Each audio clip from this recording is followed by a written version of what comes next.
Maraming nagtatanong, mas lumalala ba ang autism habang tumatanda? Ang sagot dyan, no, hindi. Hindi lumalala ang autism habang tumatanda. Autism is a lifelong problem, no? Pero nagbabago ang itsura nito as a person grows. Ito ang mas accurate na nangyayari. Autism itself doesn't get worse, pero mas nagiging visible minsan ang challenges dahil sa mas mataas na expectation ng mga taong nakapaligid sa iyo habang tumatanda ka. Meron ding mas complex na ang social rules. And higit sa lahat, no, mas demanding ang school, ang work, at environment pag mas mature ka na, no?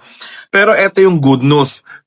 Maraming autistic kids ang nag-i-improve habang lumalaki sila. Especially kung may suporta sa pamilya, tamang environment, therapies, acceptance ng hindi pilit na pagbabago, and yung iba, mas natututong mag-communicate, mas nakakakilala sila ng sarili, and mas nakakahanap ng coping strategies.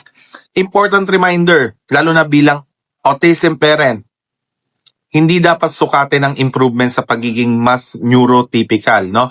Ang goal ay mas safe, mas regulated, mas confident, and mas masaya. All right? Peace.